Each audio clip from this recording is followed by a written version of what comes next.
sholli ala Muhammadin wa ala alihi wasallam. Ya Allah ya Rahman, pada hari ini rahmat kami kami bersama-sama Indonesia. Ya Allah ya Rahman, kami mohon kepadamu agar kami dapat mewujudkan cita-cita kami.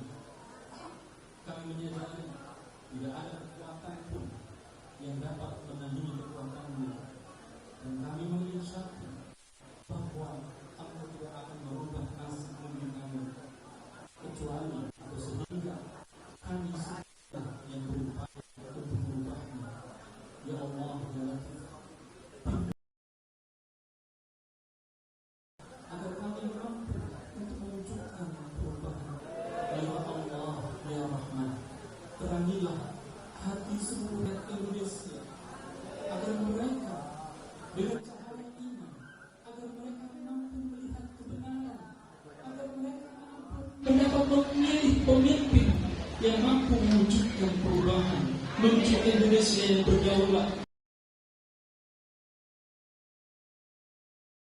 Ya Allah ya Samad, anugerahkanlah pemimpin yang amanah, jujur, adil, yang mampu mewujudkan Indonesia yang makmur, yang sejahtera, makmur dan beradab. Pemimpin yang bertanggung jawab, senantiasa melindungi, senantiasa berusaha mewujudkan Indonesia yang sejahtera, makmur dan beradab.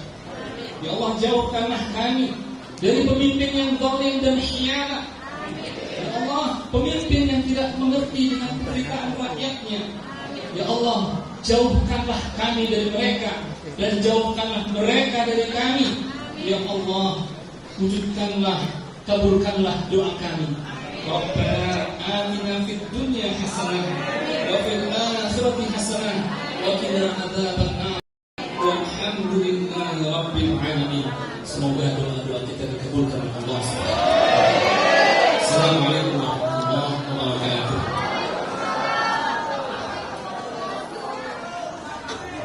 Terima kasih kami ucapkan kepada Pak Furqon dan Ibu Rasina. Selanjutnya kita akan mendengarkan sambutan dari Presiden PKS Bapak Ahmad Syaihu. Kepada Pak Syaihu, kami persilakan.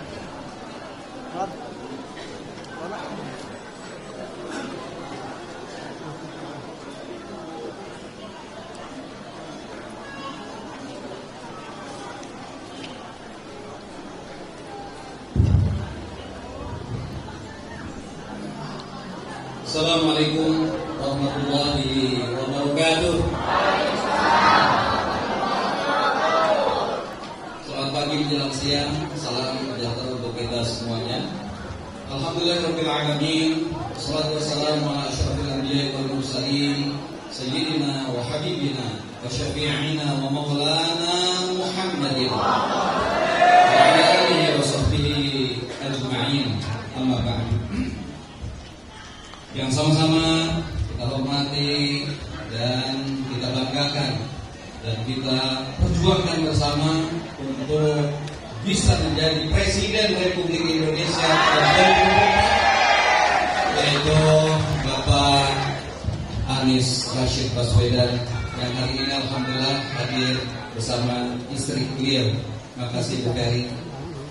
Juga sama-sama kita hormati, kita banggakan anggota DPR RI dari Dapil Bekasi Depok, dari fraksi Partai Keadilan Sejahtera Pak Mahfuz Abdurrahman, juga guru kita semua Ustazah Atifah Hasan, serta seluruh jajaran para asatidzah wal ustadzah. Maaf saya tidak sebutkan satu persatu. Juga tokoh disabilitas yang pernah menjadi presiden PPCI dulu namanya ya, Presiden Penyandang Cacat Indonesia, yaitu Pak Siswadi. Mungkin sebagian pengen kenal juga Pak Siswadi yang bisa menghadap sama Pak Sis. Nah ini Pak Siswadi ya. Juga Pak Surya dari TPN yang saya hormati, saya banggakan. Nah ini Pak Surya dan peserta Dr. Muhammad.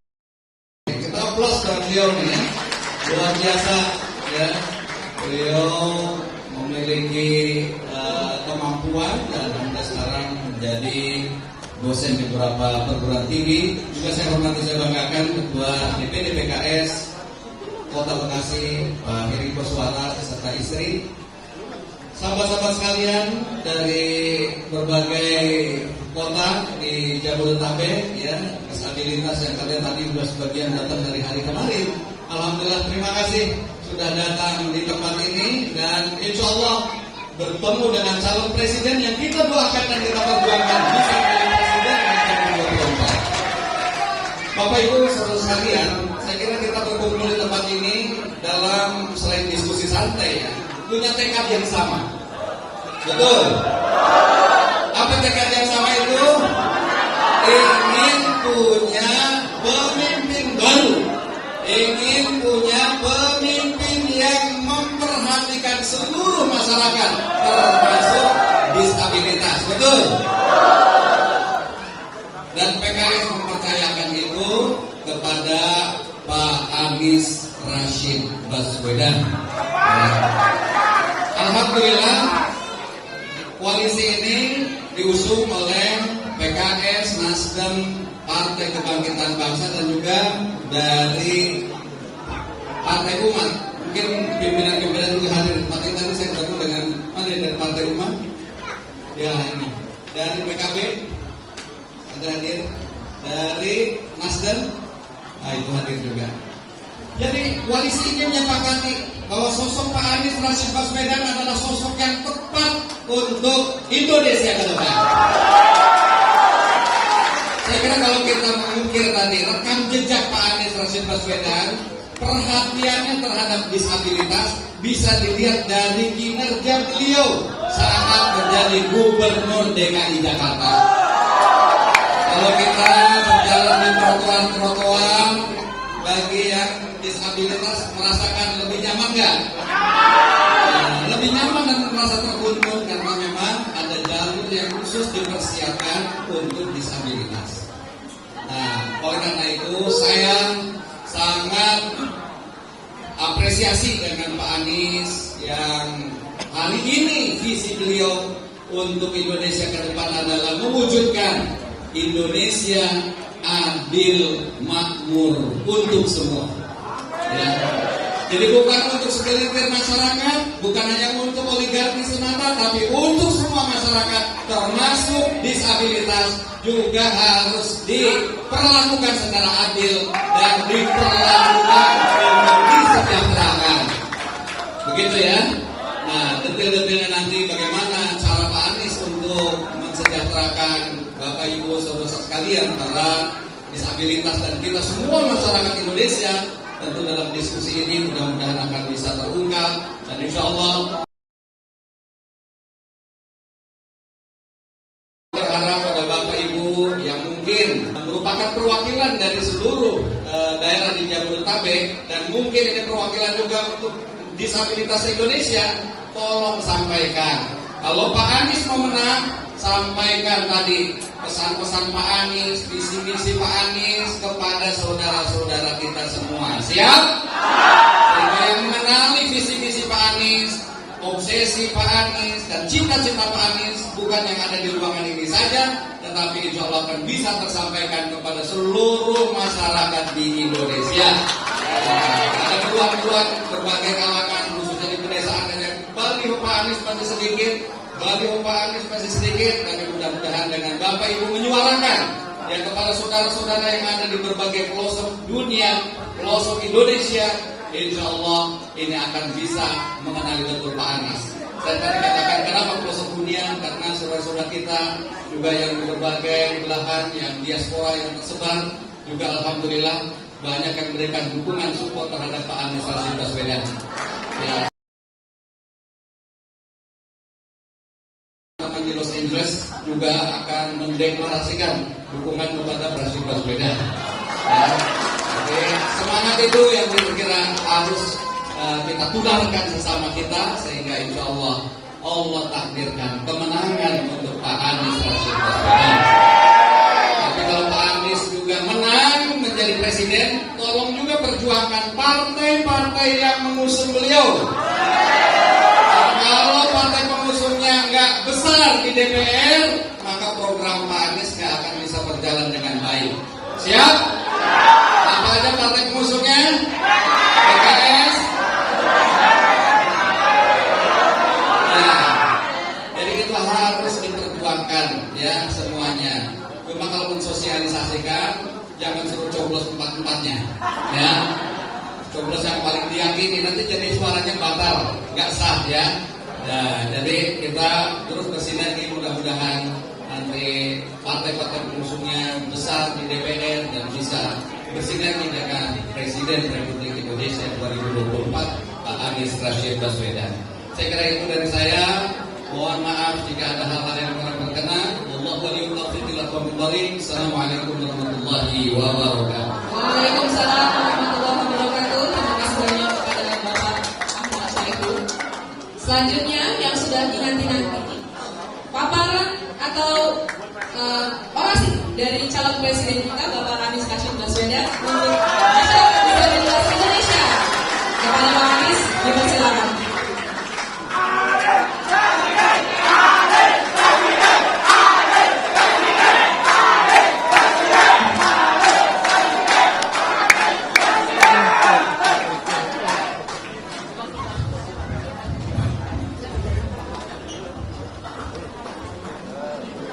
Assalamualaikum warahmatullahi wabarakatuh.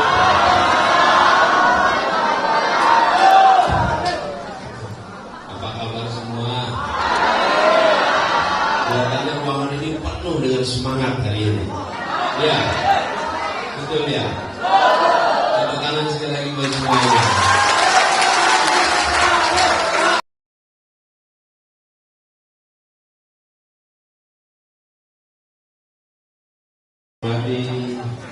Presiden PKS Bapak Ahmad Syahiku bersama Ibu, yang saya hormati anggota DPR RI dari Bekasi sekaligus Bandung PKS Bapak Mahfud Abdurrahman, juga yang saya hormati dari guru kita Ustazah Hanifah Hasan, yang saya hormati juga Bapak Siswadi Abdurrahim, Ketua Dewan Pembina dan Penasihat Persatuan Penyandang Disabilitas Indonesia. Bersama kami juga hadir ini Pak Surya Chandra dari Timnas Bidang Deputi Disabilitas. Lalu yang kami hormati Bapak Heri Koswara, Ketua DPD PKS Bekasi, dan yang kami hormati Bapak Furqon Hidayat, Ketua Rumah Al-Quran Braille,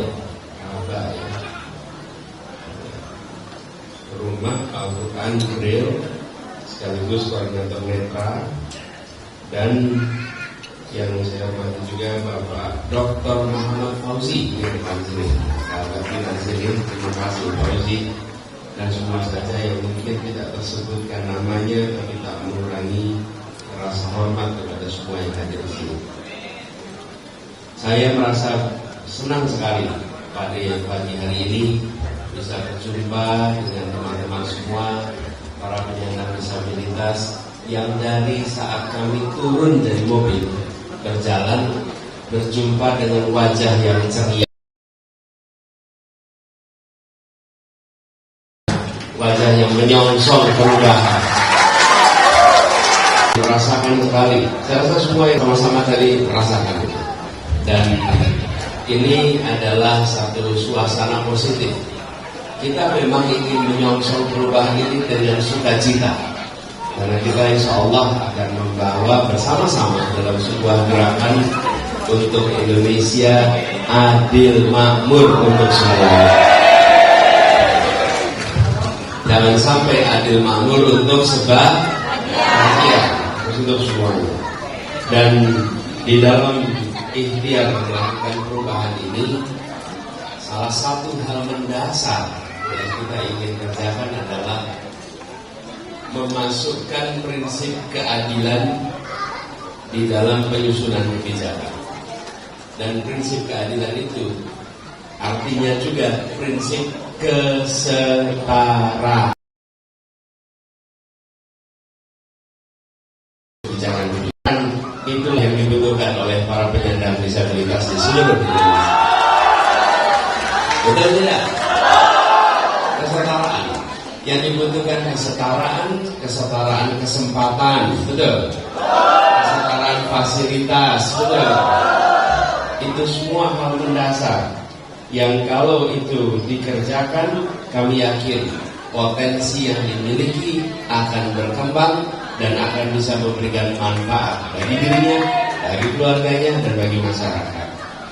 Jadi komitmen ini seperti tadi disampaikan oleh Pak Saiful, ketika kami bertugas di Jakarta juga sudah dimulai.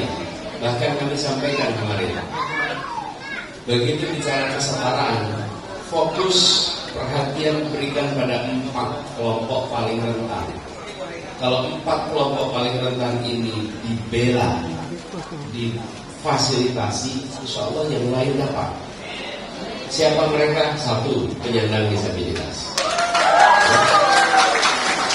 2, lansia. Betul? 3, anak-anak. 4 adalah perempuan, khususnya ibu hamil.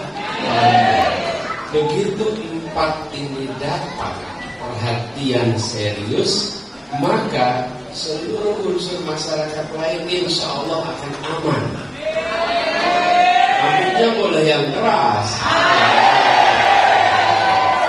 Jadi kita sering merasa kalau kita bicara seluruh populasi aman, bukan. Bicarakan 4 ini diberikan fasilitas setara, insya Allah yang lain akan mendapatkannya. Nah,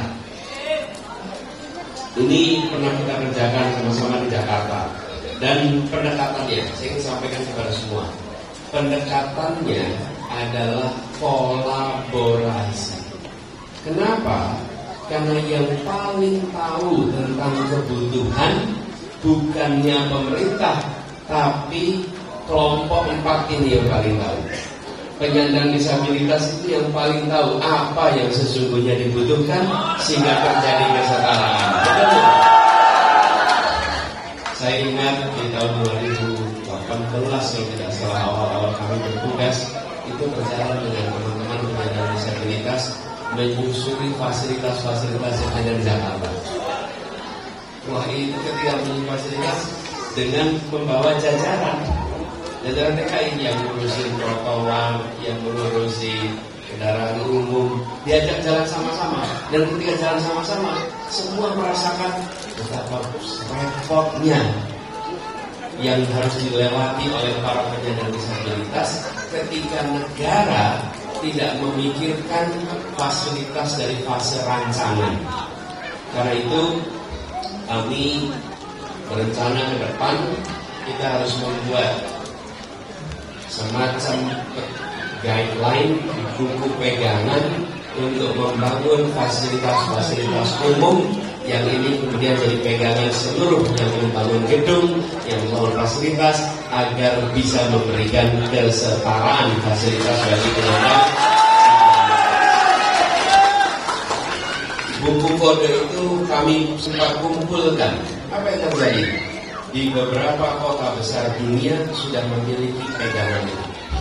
Begitu itu dibuat, tidak bisa di level kota, harus dibuat di level nasional. Sehingga semua fasilitas yang dibangun yang baru harus mengikuti pegangan ini. Yang lama secara bertahap dikoreksi, tapi yang baru harus mengikuti. Supaya apa? Supaya ada kesetaraan di dalam pemberian fasilitas. Nah, ini bagian-bagian nanti harus melibatkan teman-teman penyandang disabilitas. Lalu kami masalahnya adalah teman-teman ini membutuhkan kesetaraan kesempatan kerja. Betul tidak? Salah satu yang paling merepotkan adalah mencari pekerjaan. Karena itu kalau kemarin di Jakarta kami sudah langsung mulai setiap rekrutmen pegawai di DKI Jakarta minimal 1% untuk penyandang disabilitas. Minimal 1%. Dan dengan minimal 1% itu, maka terjadi rekrutmen, dan ketika mereka bekerja harus mendapatkan fasilitas sesuai dengan kebutuhannya. Bahkan bukan hanya terkait perkantoran, Ibu sekalian, ada hal yang unik di Jakarta. Jakarta itu ada kebijakan ganjil genap untuk kendaraan bermotor. Ingat ya?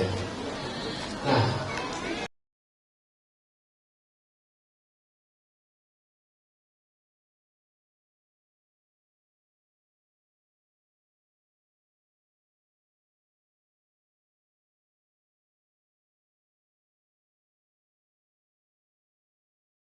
tidak terkena kebijakan. Jadi sekalian, saya bisa ceritakan banyak, tapi poinnya begini. Ketika berbicara apa yang akan dikerjakan di masa depan, bagi orang yang pernah berada di pemerintahan, jangan ditanya besok mau berbuat apa. Tanyakan, kemarin sudah berbuat apa terkait penyandang disabilitas.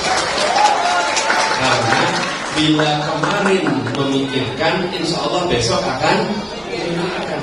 Bila kemarin tidak memikirkan, besok belum tentu akan. Karena itulah saya sering sampaikan, apa yang dikerjakan kemarin adalah prediktor terbaik apa yang akan dikerjakan besok. Nah, kami memiliki komitmen, salah satunya adalah di dalam timnas kita ada kedeputian khusus untuk penyandang disabilitas. Dan kalau boleh Pak Surya Chandra, berdiri Pak Surya Chandra, dan kenal semuanya. Beliau, Pak Surya Chandra ini khusus menangani. Beliau adalah sebelumnya pernah bertugas sebagai Wakil Menteri ATR BPN, Wakil Menteri Agraria Tata Ruang, dan Wakil Kepala BPN. Nah, kami berharap dengan adanya forum ini kita bisa bekerja bersama. Dan seperti disampaikan oleh Pak Presiden tadi, untuk melakukan perubahan perlu wewenang. Tanpa wewenang tidak bisa melakukan perubahan. Dan kewenangan itu ada dua badan, satu eksekutif, satu legislatif. Jadi kalau mau bisa betul-betul total melakukan pemenangan, harus menang di eksekutif dan harus menang di legislatif. Kalau eksekutif nomornya berapa? Nomornya berapa? Tangannya atas.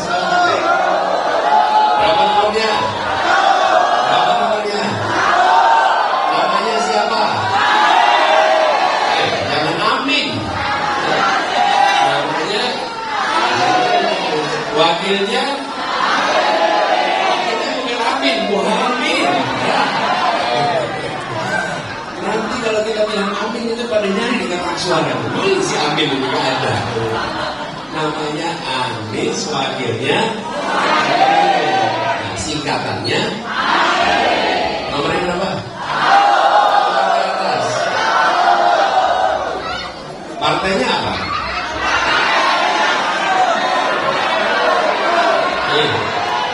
Yang tertulis di sini dari kiri ke kanan. PKS, Nasdem, PKB, Umat. Ayo bareng-bareng. PKS, Nasdem, PKB, Umat. Sekali lagi. PKS, Nasdem, PKB, Umat. Diapalin ya. Tapi benar kata Pak saya tadi, jangan pan-pannya dicoblos. Ya. Tapi harus milih. Apalagi partainya?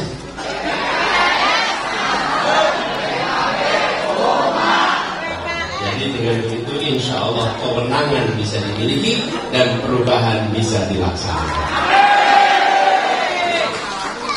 Teman-teman penyandang disabilitas yang saya hormati, saya ingin sampaikan rasa hormat kepada teman-teman semua yang telah memilih menjadi bagian dari gerakan perubahan ini.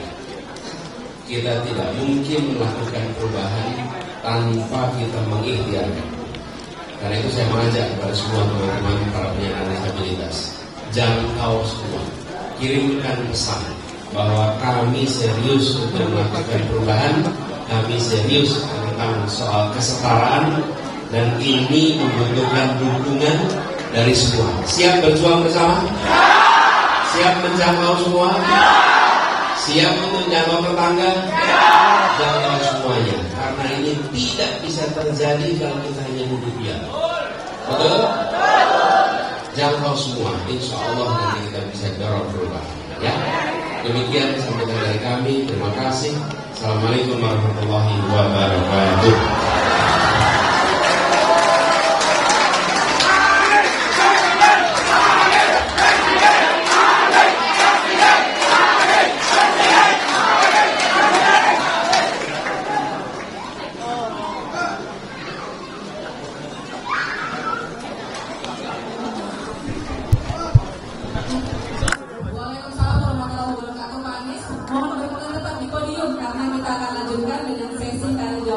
Perwakilan disabilitas. Baik, barusan dibisikin cuma boleh dua nih, tapi kita boleh perkara sedikit tanya ya Pak. Jadi kalau saya jangan patutnya bilang cakep ya Bapak Ibu. Oh amin bilangnya katanya bukan cakep. Oke.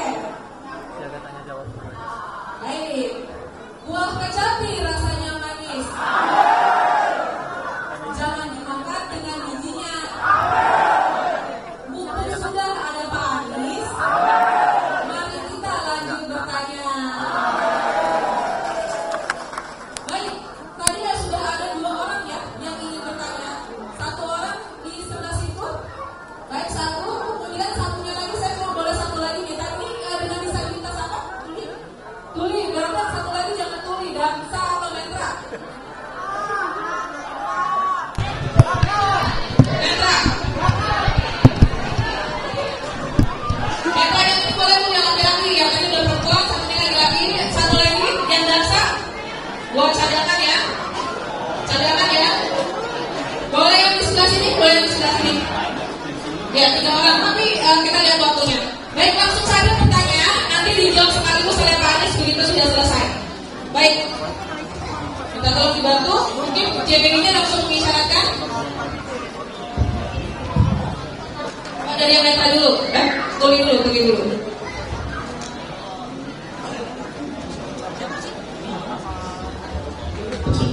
Bismillahirrahmanirrahim. Assalamualaikum warahmatullahi wabarakatuh. Perkenalkan saya sekali ini, dan saya juga jabatan di PPPK di salah satu kementerian. Saat ini saya mewakili salah satu disabilitas, dan saya ingin bertanya. Di Indonesia ini memang banyak sekali beberapa peraturan, sangat banyak sekali jumlahnya, dan terkait hak disabilitas. Memang pembunuhan ini banyak yang berbenturan. Contohnya, pada undang-undang Cipta Kerja ada beberapa pasal-pasal di mana yang rasanya ternyata akhirnya dikurangi besar. Padahal ada bentuk aksesibilitas yang akhirnya hilang. Lalu bagaimana caranya kami disabilitas bisa mendapatkan aksesnya? Atau pada contoh lainnya, pada peraturan kementerian PUPR nomor 14 tahun 2017. Di sana terkait peduli akses pembangunan, di sana bisa disebutkan. Tapi bagi kementerian lainnya untuk membuat peraturan, pada akhirnya untuk peraturan sendiri dan akhirnya berbenturan dengan peraturan tersebut, sehingga ini membuat aturan-aturan satu sama lain saling mengganjal. Sebelum diteruskan, untuk operator boleh ditekan tidak layarnya, sehingga bukan beliau muncul di sebelah situ supaya tidak tertutup dengan podium. Di switch sekarang ini. Supaya layarnya muncul sebelah kiri biar membaca yang bertanya bisa dibaca oleh semua. Siapa Anda itu sudah tidak kameranya jadi layarnya itu kan. Oke, silakan diteruskan.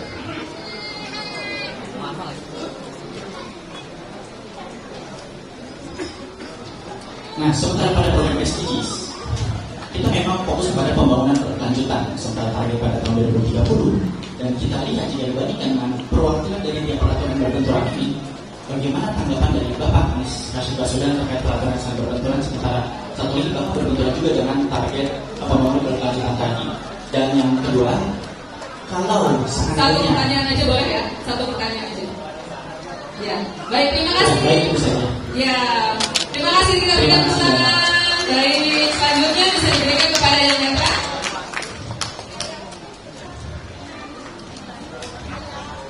Ya, langsung bertanya satu pertanyaan singkat ya.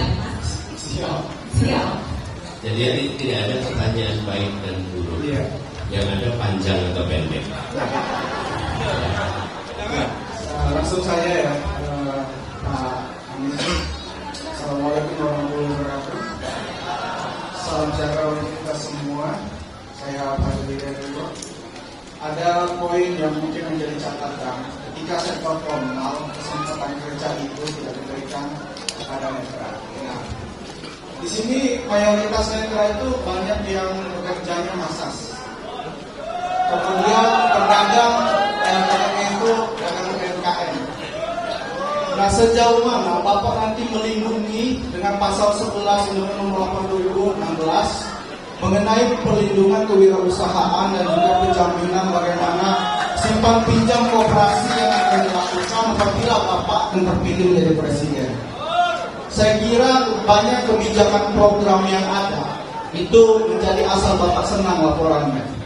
Nah, sejauh mana Bapak untuk mengawasi agar program ini dapat berjalan dan UMKM untuk bisa bersejahtera besar kawasan kita. Terima kasih. Ada usulan tidak? Bapak punya usulan? Oh ya, Menteri Pariwisata dan Ekonomi Kreatif ini kan banyak melontarkan juga ide-ide dan lain-lain. Seperti misalkan barista ini coba yang total ataupun low vision ini diakomodir. Kemudian masa pijat ini coba disentralkan seperti ada sentral. Bisa sampai daerah terkoordinir sampai oleh pemerintah. Dan persaingan usaha terhadap yang disabilitas bisa berjalan. Itu Pak. Terima kasih. Terima kasih. Katanya sudah ada satu lagi Pak Gufroni ya tadi ya. Pak Gufroni. Pak Gufroni. Ya. Pak Gufroni itu, Pak Gufroni yang itu. Pak Ayu. Enggak Pak Gufroni. Ya. Baik, assalamualaikum warahmatullahi wabarakatuh. Singkat saja, Pak Anies kan pernah menjadi gubernur di Jakarta dan sukses juga menerbitkan disabilitas. Pada waktu itu sudah ada mensosnya, ya. Tapi mensos sendiri tidak jadi yang menerbitkan kartu disabilitas. Sementara kartu disabilitas ini penting ya bagi penyandang disabilitas. Selain sebagai identitas ya, tapi juga bisa menerapkan benefit-benefit ya, misalnya kebutuhan bagi para penyandang disabilitas.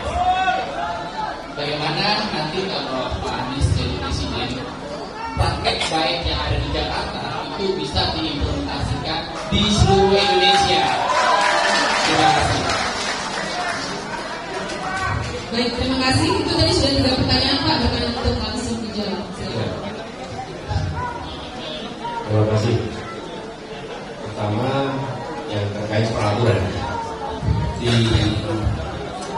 tempat kita ini banyak peraturan-peraturan yang tidak sinkron dan peraturan-peraturan yang merepotkan karena sebagian konflikting. Jadi ada yang tidak sinkron, ada yang bertentangan. Nah, insya Allah kita telisik sama-sama.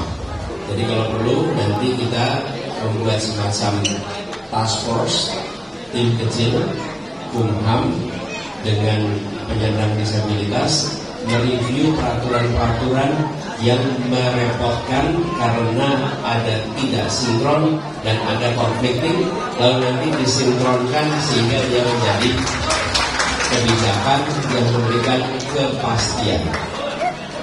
Apa fungsi peraturan itu? Satu, dia memberikan rasa keadilan. Yang kedua, dia memberikan kebermanfaatan. Peraturan itu harus ada unsur manfaat. Yang ketiga, dia memberikan kepastian. Nah, ketika aturan itu konfliktif atau tidak sinkron, maka soal yang ketiga ini tidak terpenuhi karena tidak memberikan kepastian.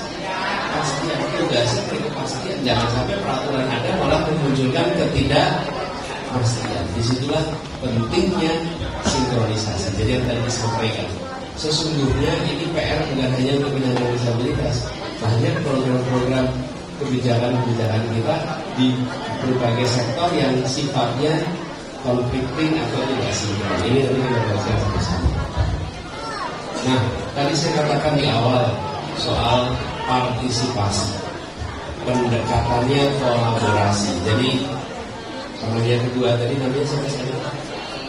Fajri tadi saya sampaikan usulannya apa. Kenapa saya tanya usulannya apa?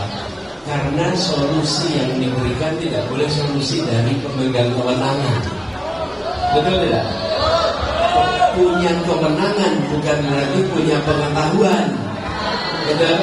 Punya kewenangan bukan berarti punya pengalaman. Karena itu kalau menyangkut penyandang disabilitas netra misalnya, maka kita harus bicara dengan mereka yang diperlukan seperti apa, sentralnya seperti apa. Dan kami ingin mengajak swasta untuk bekerja bermitra dengan pemerintah supaya teman-teman dapat kesempatannya bukan hanya dengan pemerintah, tapi juga dengan swasta. Dan saya sering sekali Pak ketika bertugas di Jakarta bertemu dengan perusahaan-perusahaan yang ingin membantu penyandang disabilitas tapi tidak tahu caranya seperti apa. Kalau kita siapapun yang berminat membantu, tinggal koordinasi ke sini bisa difasilitasi. Begitu ya. Yang ketiga tadi, insya Allah program-program untuk penyandang disabilitas di Jakarta yang dirasakan baik, yang dirasakan bermanfaat, itu akan nasional. Jadi, misalnya tadi tentang kartu disabilitas. Kartu disabilitas ini namanya KPDJ, kartu penyandang disabilitas, yang ada bantuan tunai, ada subsidi pangan, dan kartu itu membuat mereka bisa mengakses transportasi umum secara gratis. Jadi ini sesuatu yang insya Allah kita ingin kerjakan di tingkat nasional.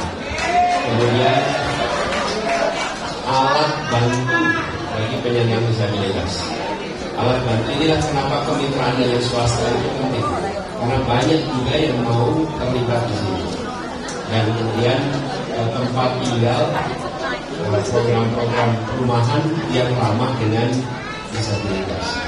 Nah, kami melihat nanti kita bersama dengan tim mungkin perlu ada terkait dengan persiapan untuk mendapatkan pekerjaan, agar di dalam proses rekrutmen, proses seleksi penyandang disabilitas ada proses persiapannya supaya bisa melewati proses rekrutmen dengan baik. Begitu ya. Mudah-mudahan menjawab semuanya. Waktu kita tidak panjang, tapi insya Allah perjuangan kita akan bisa mengantar pada keberhasilan nanti. Ya.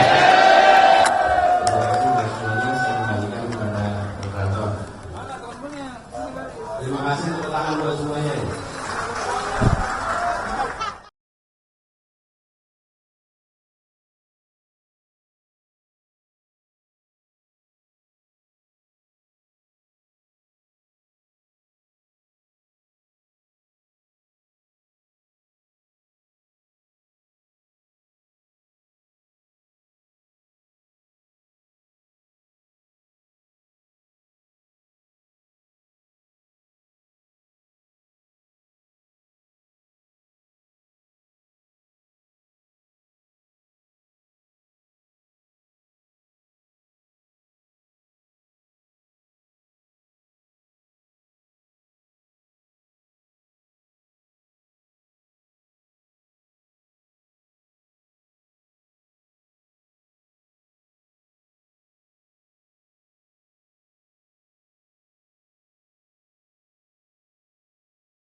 Kasih space ya. Oke.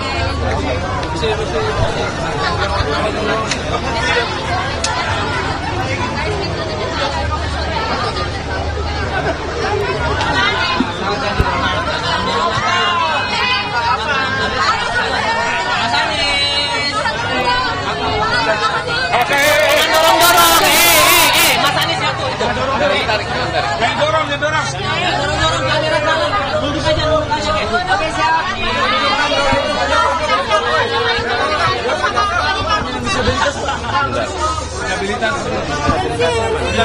Stabilitas.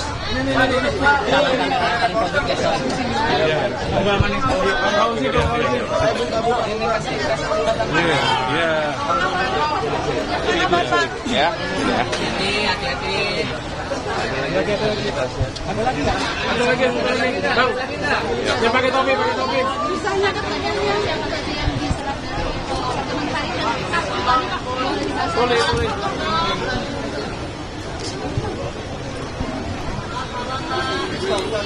Jadi tadi kami berjumpa dengan komunitas penyandang disabilitas Jabodetabek. Selama bertugas di Jakarta, kami selalu berkolaborasi, berinteraksi dekat. Banyak kebijakan-kebijakan kita yang disusun dengan melibatkan teman-teman penyandang disabilitas. Berkali-kali kami sampaikan ada 4 kelompok yang rentan karena itu perlu perhatian khusus. 1 adalah penyandang disabilitas, 2 lansia, 3 adalah anak-anak, 4 perempuan khususnya ibu hamil. Pada 4 kelompok ini harus ada perhatian ekstra, harus ada dukungan ekstra supaya ada kesetaraan. Nah, khusus pada penyandang disabilitas, dalam diskusi tadi mereka menyampaikan agar kebijakan-kebijakan yang dikerjakan di Jakarta supaya ditingkatkan ke tingkat nasional karena mereka merasakan manfaatnya. Misalnya KPDJ, Kartu Penyandang Disabilitas Jakarta. Dengan kartu itu mereka bisa naik kendaraan umum secara gratis. Kemudian mereka mendapatkan bantuan subsidi pangan. Kemudian mereka juga mendapatkan keringanan kalau menggunakan kartu itu untuk kebutuhan-kebutuhan berbelanja mereka. Nah, ini bentuk dukungan kami, dan dengan adanya kartu identitas penyandang disabilitas itu, berbagai pihak yang ingin membantu punya identifikasinya. Ya benar, memang dia penyandang disabilitas dengan adanya kartu itu. Nah, insya Allah ini menjadi salah satu program yang kita ingin tingkatkan supaya yang merasakan manfaatnya bukan hanya warga Jakarta, tapi juga penyandang disabilitas di berbagai wilayah Indonesia. Kemudian tadi disampaikan peraturan-peraturan. Banyak peraturan-peraturan menyangkut penyandang disabilitas yang tidak sinkron. Karena tidak sinkron, bahkan conflicting, akhirnya mereka merasakan kerepotan. Jadi kami sampaikan tugas peraturan itu apa sih fungsinya? 1, memberikan rasa keadilan. Yang kedua, dia memberikan kebermanfaatan. Yang ketiga, memberikan kepastian. Bila peraturannya conflicting, dia tidak menghasilkan kepastian, malah menghasilkan kebingungan. Nah, ini harus dikoreksi unsur ini. Jadi nanti tadi kami sampaikan insya Allah itu akan diperhatikan. Itu utamanya.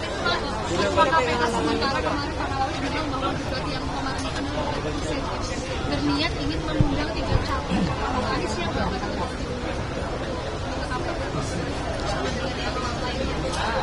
Kalau undangan untuk berbagi pandangan, berbagi gagasan, selama ini selalu siap.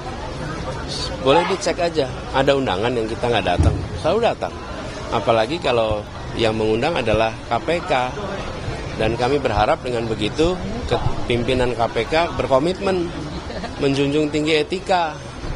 Jangan sampai pimpinan KPK tidak menjunjung tinggi etika. Bukan hanya taat hukum, taat kode etik KPK. Dan kalau ada debat itu saya berharap jadi kesempatan untuk masyarakat memberikan penilaian atas para calon terkait pemberantasan korupsi. Ya, Pak Anies, tadi disambut dengan sangat hangat dari sesi awal sampai acara berakhir. Apakah ada histori Pak Anies pribadi dengan kaum difabel? Iya, dengan masyarakat penyandang disabilitas memang hubungan kami sangat dekat. Iya. Ketika saya bertugas di Jakarta, kita setiap ada event selalu mengundang mereka. Dan pembangunan fasilitas baru selalu menyiapkan fasilitas untuk penyandang disabilitas. Teman-teman tahu Jakarta International Stadium? Tahu. Dia menjadi sebuah stadion yang disiapkan khusus untuk penyandang disabilitas. Jadi ada bagian-bagian yang digunakan untuk pengguna kursi roda. Jadi kursi roda itu bukan hanya disiapkan aksesnya, tapi disiapkan tempat duduknya barisan khusus. Kenapa? Ya karena kita menyadari fasilitas milik pemerintah harus bisa dipakai oleh semua, termasuk penyandang disabilitas. Jadi tadi itu adalah seperti pertemuan rutin, dan mereka juga sering ke rumah, kita sering berinteraksi di rumah.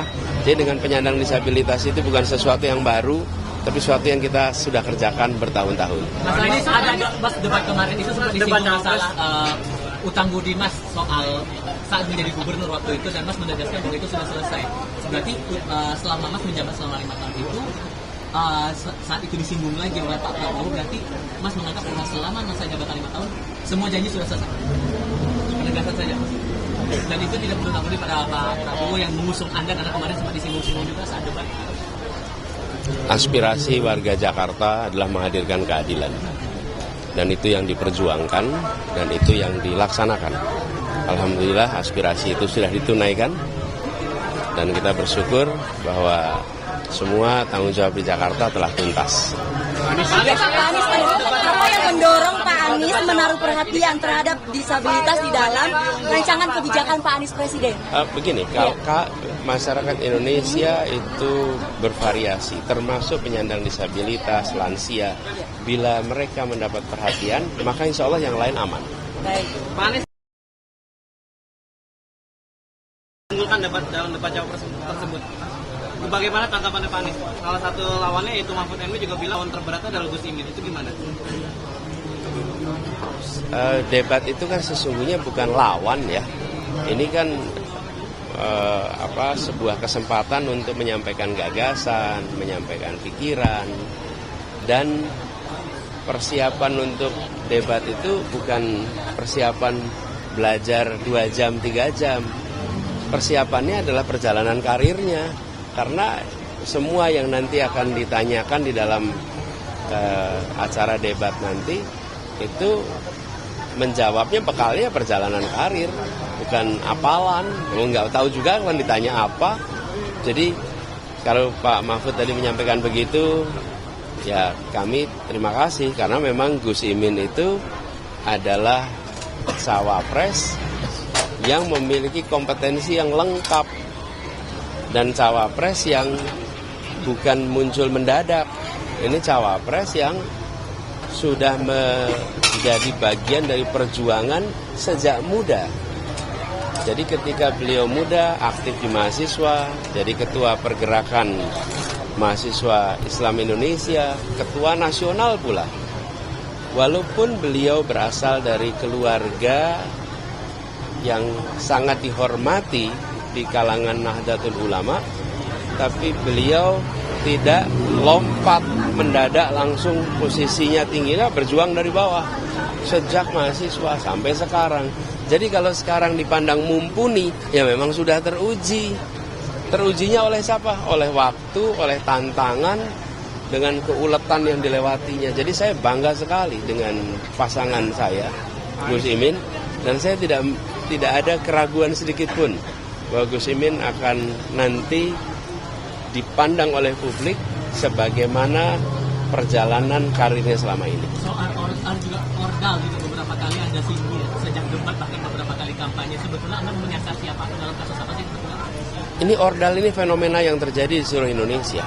Mau nonton konser yang dapat tiket mudah ordal. Pertandingan olahraga di kampung, nanti aturannya bisa diganti kalau ada ordal. Membentuk sepak bola kesebelasan, nanti ada titipan. anak siapa, ponakan siapa masuk. Untuk U berapapun lah, U sekian, itu nanti ada titipan tuh kanan kiri. Jadi fenomena ordal ini bukan satu, fenomena ordal ini ada di mana-mana. Dan itu artinya apa sih yang terjadi?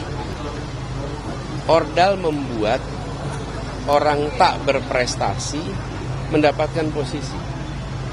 Ordal membuat orang-orang yang karena koneksi bisa dapat posisi. Sementara yang dibutuhkan di Indonesia adalah yang berprestasi yang dapat posisi. Misalnya ASN naik menjadi kepala bidang, menjadi kepala biro, menjadi kepala dinas, menjadi direktur. Kita ingin prosesnya meritokrasi. Meritokrasi itu artinya apa? Yang berprestasi yang dapat promosi. Tapi adanya fenomena ordal ini, apa yang terjadi? Yang punya koneksi yang dapat posisi.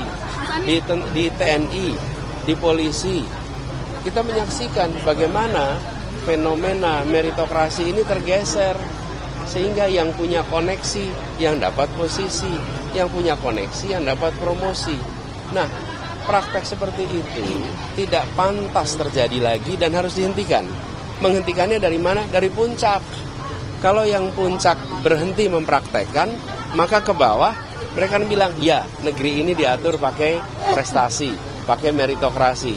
Tapi kalau yang di puncak itu mempraktekkan ordal, maka yang ke bawah seperti saya bilang dalam debat, wong di Jakarta aja pakai ordal, apalagi kami, kata dia.